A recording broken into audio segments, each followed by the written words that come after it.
अस्सलाम वालेकुम। ये इंग्लिश का चैप्टर डैफोडिल्स है। ये चैप्टर 3 है। आइए इसके अल्फाज मानी पढ़ते हैं। पहला लफ्ज़ है ब्लिस।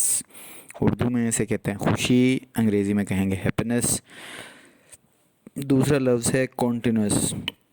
कॉन्टिन्यूस का मतलब मुसलसल होता है। अंग्रेज़ी में कहेंगे स्प्रेडिंग इन अ लाइन और over an area without any spaces, बग़ैर किसी जगह के एक कतार में या किसी इलाके में फैलना। कॉन्टिन्यूस, जारी हो, जो चीज़ जारी हो। तीसरा लफ्ज़ है फ्लटरिंग, फड़फड़ाना। To move lightly and quickly, हल्के और तेज़ी से हरकत करना। फ्लटरिंग, फड़फड़ाना। तीसरा लफ्ज़ है होस्ट। होस्ट यहाँ इसका तर्जुमा लिखा है लश्कर।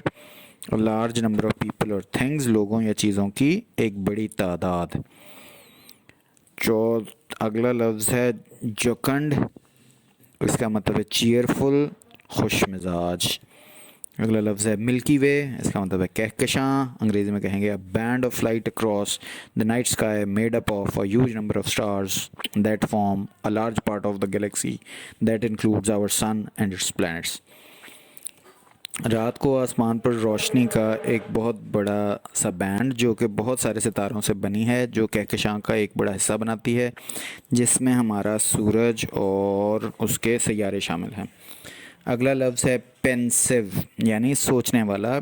थिंकिंग डीपली, गहराई से सोचना। अगला लफ्ज़ है सॉलिट्यूड, मतलब है तन्हाई। अंग्रेज़ी में कहेंगे the state of being alone, यानी तन्हा होने की हालत। स्प्राइटली, खुशतबा। Full of life and energy, ज़िंदगी और तवानाई से भरा हुआ। वेकेंट, खाली। एम्प्टी और अनऑक्यूपाइड, खाली या गैर आबाद। वेल्स, वेल्स असल में पुरानी अंग्रेज़ी में वैलीज़ को ही कहते हैं, यानी वादियाँ। और आखिरी लफ्ज़ है वॉन्डर्ड, यानी वॉन्डर्ड का मतलब होता है घूमना। To walk slowly around, Aahista Aahista इधर उधर घूमना फिरना या चहलकदमी करना।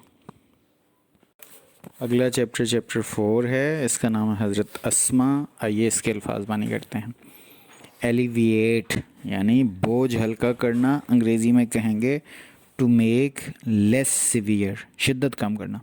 बीकन, बीकन कहते हैं किरण को, और अंग्रेज़ी में कहेंगे अ लाइट, यानी रोशनी की किरण। अगला लफ्ज़ है बाउंटीज़। बाउंटीज़ को उर्दू में कहेंगे इनामात। अगला लफ्ज़ है जेनरस। अंग्रेज़ी में इसको कहेंगे जेनरस एक्शंस, यानी फ़राख दिली के आमाल। कांस्टेंट अगला लफ्ज़ है, उसका मतलब मुसलसल। हैपनिंग रिपीटेडली, इंसेसेंट, बार बार हो रहा हो, लगातार अगर कोई चीज़ हो उसको कांस्टेंट कहते हैं। डिटेक्ट का मतलब होता है पता लगाना। टू डिस्कवर और नोटिस, दरियाफ्त करना या नोटिस लेना। अगला लफ्ज़ है फ्यूरियस, इसका मतलब होता है गुस्सा। इन एन एक्सट्रीम एंगर, इंतहाई गुस्से की हालत में होना। इनफ्यूरिएटेड, मुश्तइल। एक्सट्रीमली एंग्री, इंतहाई गुस्से में होना। अगला लफ्ज़ है माइग्रेट, हिजरत करना।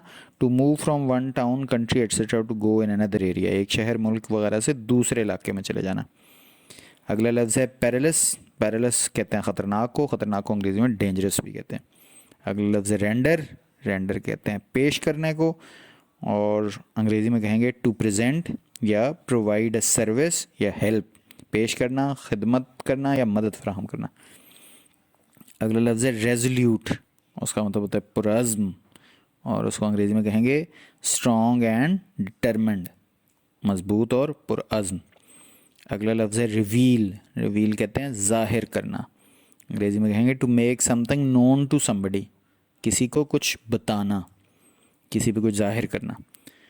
अगला लफ्ज़ है ट्रेवर्स, गुज़रना। To cross an area of land और वाटर, किसी ज़मीनी या आबी इलाके को अबूर करना या वहाँ से गुज़रना।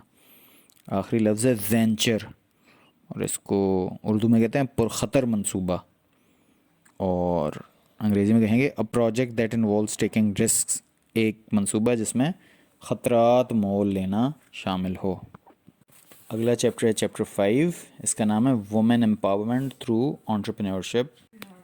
आइए इसके अल्फाज मानी सुनते हैं। पहला लफ्ज़ है कॉरपोरेशन।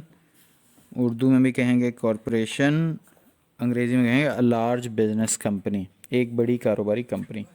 अगला लफ्ज़ है e commerce, business that is conducted on the internet, कारोबार जो इंटरनेट पर किया जाता है। अगला लफ्ज़ है एंटरप्रेन्योरशिप, इसको अंग्रेज़ी में, उर्दू में भी यही कहते हैं एंटरप्रेन्योरशिप, इसके लिए उर्दू का कोई लफ्ज़ नहीं है। اس کو انگریزی میں بیان کرتے ہوئے کہیں گے the activity of making money by starting or running businesses especially when this involves taking financial risks the ability to do this. کاروبار شروع کرنے یا چلا کر پیسہ کمانے کی سرگرمی، خاص طور پر جب اس میں مالی خطرات مول لینا شامل ہو. ایسا کرنے کی صلاحیت کو بھی انٹرپرینورشپ کہتے ہیں. انوویشن کو اردو میں کہتے ہیں اختراعی. انگریزی میں کہنا ہو تو کہیں گے انٹروڈیوسنگ اور using new ideas, ways of doing something etcetera.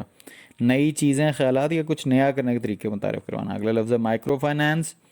Urdu میں بھی مائکرو فائنانس ہی لکھا ہوا ہے، انگریزی میں بیان کریں گے مزید a system of providing services such as lending money and saving for people who are too poor to use banks. خدمات فراہم کرنے کا ایک ایسا نظام جس میں قرض دینا، ان لوگوں کے لیے بچت کرنا جو اتنے غریب ہیں کہ بینک استعمال نہیں کر سکتے. اگلا لفظ ہے نارم. نارم کو کہتے ہیں اردو میں معمول، انگریزی میں کہیں گے a situation or a pattern of behavior that is usual or expected. ایسی صورتحال یا طرز عمل کا نمونہ جو معمول ہے یا متوقع ہے. سوسائٹل. اگلا لفظ ہے سوسائٹل، اردو میں کہیں گے سماجی، انگریزی میں کہیں گے connected with society and the way it is organised. معاشرے اور اس کے منظم ہونے کے طریقے سے جڑا ہونا.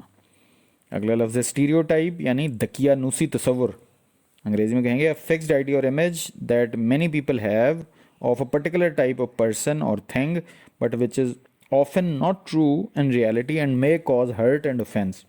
ایک طے شدہ خیال یا شبیہ جو بہت سے لوگوں میں کسی خاص قسم کے شخص یا چیز کے متعلق ہوتی ہے لیکن جو اکثر حقیقت میں درست نہیں ہوتی اور تکلیف اور گستاخی کا باعث بنتی ہے.